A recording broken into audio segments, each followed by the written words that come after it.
child, thou art but half thy darling mother's. Hers couldst thou wholly be, my life in thee would outglow all in others. She would relive to me.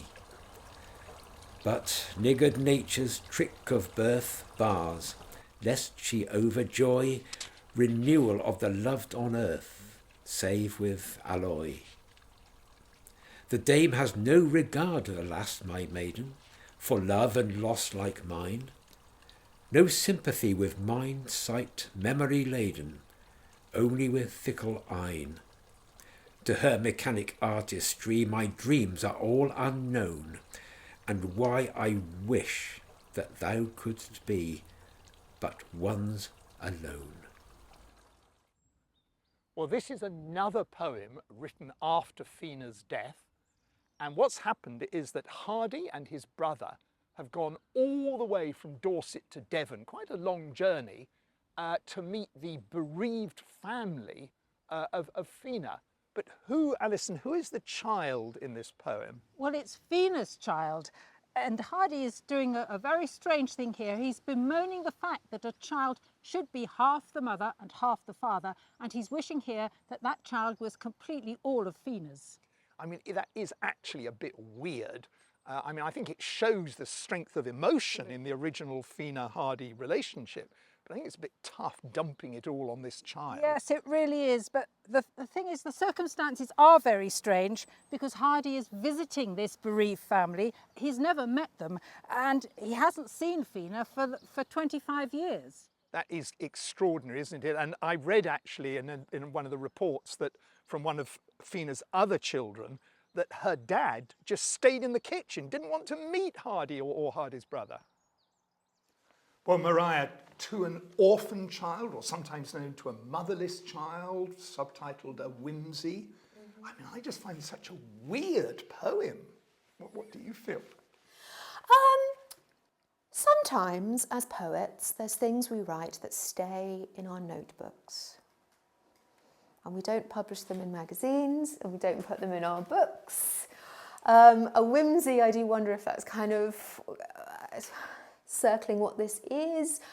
Hardy thinking through poetry, wondering, perhaps something that shouldn't have seen the light of day, and staying in the book because it is a very strange poem.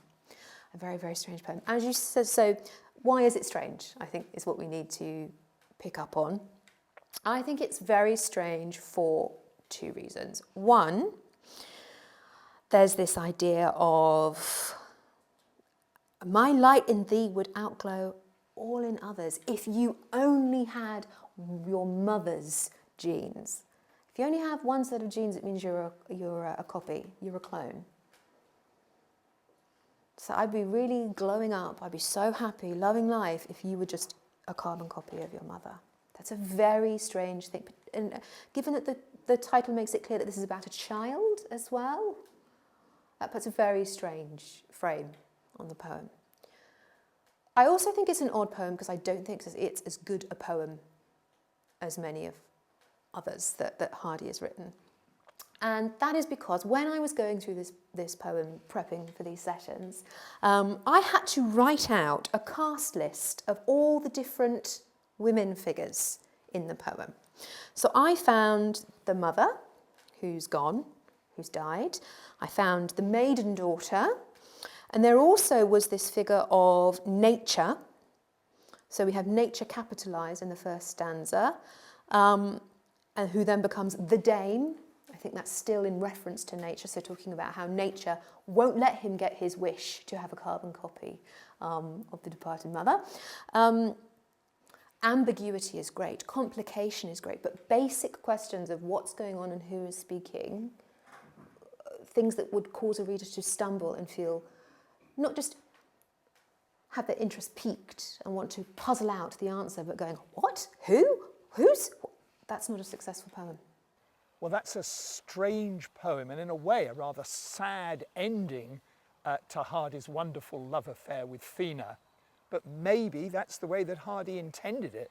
After all, when he wrote this, he was 2 decades into his relationship, his marriage with Emma. And we'll come on to that in the next few poems. But now let's hear this poem once again. Ah, child, thou art but half thy darling mother's. Hers couldst thou wholly be, my life in thee would outglow all in others. She would relive to me. But niggard nature's trick of birth bars, lest she overjoy renewal of the loved on earth, save with alloy. The dame has no regard, alas, my maiden, for love and loss like mine, no sympathy with mind, sight, memory laden, only with fickle eyne. To her mechanic artistry my dreams are all unknown, and why I wish that thou couldst be but one's alone.